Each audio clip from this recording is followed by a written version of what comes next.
Welcome back to వినూస్. నా పేరు శంకర్.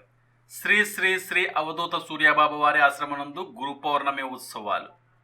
నర్సీపట్నం అయ్యన్న కాలనీలో ఉన్న అవధూత సూర్యబాబా ఆశ్రమంలో శనివారం గురు పౌర్ణమి సందర్భంగా విశేష పూజలు, హోమంతో పాటు అన్న సమారాధన ఘనంగా నిర్వహించారు.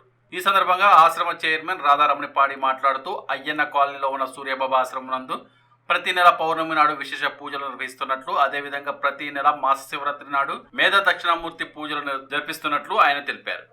ఈ పూజలో పాల్గొన్న భక్తులు వారి కోరికలు, వివాహం కాని వారికి వివాహం మరియు ఏ ఇతర సమస్యలైన పరిష్కారం ఈ పూజల వల్ల లభిస్తుందని ఆయన తెలిపారు. ప్రతిరోజు సాయంకాలం పూజలు నిర్వహిస్తున్నట్లు నర్సీపట్నం పరిసర ప్రాంత ప్రజలు ఆశ్రమాన్ని సందర్శించి బాబా వారి ఆశీస్సులు పొందాలని కోరారు. ఈ కార్యక్రమంలో అధిక సంఖ్యలో భక్తులు, శకుంతల కమిటీ సభ్యులు తదితరులు పాల్గొన్నారు. ఓం శ్రీ గురుభ్యో నమః. ఈ గురు పౌర్ణమి విశిష్టం చెప్పాలంటే దీనికి వ్యాస పౌర్ణమి అంటారు. యాక్చువల్గా వ్యాస పౌర్ణమి మనకి మానవులకి తెలియబడుతుంది షిరిడి సాయి మహాప్రభు, షిరిడి సాయి మహారాజ్ వారు ఈ వ్యాస పౌర్ణమికి గురు పౌర్ణమి ఎలాగా చేయాలి అనేది ప్రజలందరికీ అవగాహన చేసి ఆ రోజు నుంచి కాలక్రమణ ఈ రోజుకి ఇలా ప్రతి సంధిలో, ప్రతి టెంపుల్లో, ప్రతి గుడి దగ్గర చేయటం స్టార్ట్ చేశారు. అది గురు పౌర్ణమి తాలూకా ఒక ప్రశస్తు. దీనివల్ల ప్రజలకి అందరికీ కూడాను గురువు అనే ఒక భావం, గురువు అంటే ఎవరు తెలియబట్టడం, భక్తి భావం పెంచడం, భగవన్ చింతన చేయటం ఇక్కడి నుంచే స్టార్ట్ అవుతుంది. మానవాళి జీవితంలో ఇక్కడి నుంచే పునాది. అది గురు పౌర్ణమి ప్రత్యక్ష. ఇక్కడ మా సూర్య బాబా గారి ఆశ్రమం, ఈయన ఒక బ్యాంక్ ఎంప్లాయ్, బ్యాంక్ ఆడిట్ ఆఫీసర్గా చేసేవారు. కాలక్రమణ కొద్ది రోజుల తర్వాత అవన్నీ వదులుకొని ఈ రంగంలో దిగారు. దిగిన తర్వాత ఇక్కడ ఆయన్ని మేము గుర్తించగలిగాం. మాకు చాలా మంచి చెడు చేశారు. ప్రజలకి కూడా మంచి చెడ్డంటూ ఏం లేదు, అందరికీ మంచిగా చేసేవారు.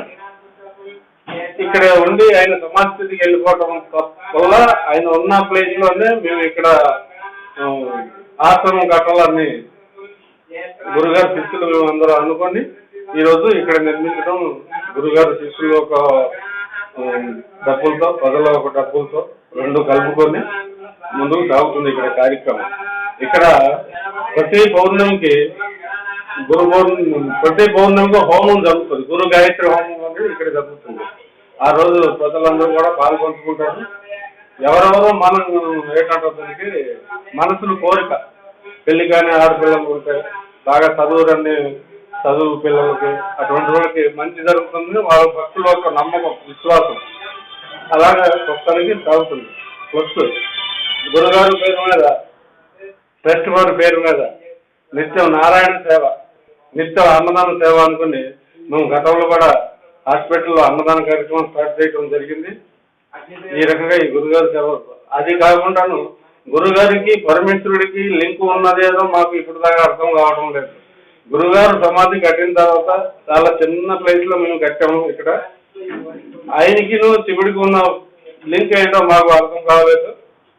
ఆయన ఒక సేవ జీవించున్నప్పుడు, లేదా ప్రస్తుతానికి ఆయన సమాధి స్థితిలో ఉన్నప్పుడు ఆయన చేస్తున్న సేవని బట్టి పరమేశ్వరుడు, ఈశ్వరుడు సాక్షాత్ ఇక్కడ విచ్చేసి ఉన్నారు.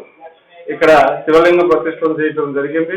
ఆ స్వామివారికి దక్షిణామూర్తి అని, మేధా దక్షిణామూర్తి అని పేరు పెట్టి శంకుస్థాపన చేసి ఆ స్వామివారి ప్రతిరోజు ధూపం, దీపం, నైవేద్యంతో ఆరాధన చేయడం జరుగుతుంది.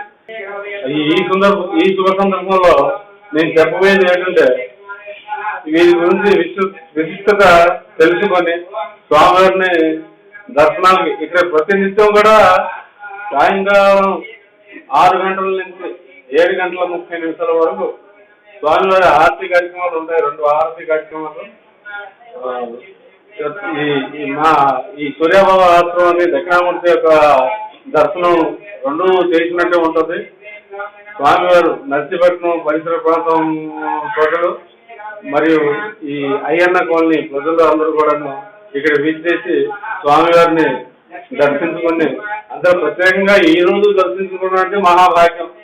గురుగారు దర్శనం సాక్షాత్ షిరిడి సాయి దర్శనం చేసినట్టే. వాళ్ళు ఒక తీర్థ ప్రసాదం సేవించుకొని వాళ్ళు ఒక ఆదిత్య గురుగారు శిష్యులుగా ఆశ్రమంలో నిర్వహణ చేస్తున్న చైర్మన్గా నా విజ్ఞప్తి. నిరంతర వార్తల సమాచారం కోసం మా వి న్యూస్ ఛానల్ సబ్స్క్రైబ్ చేయండి.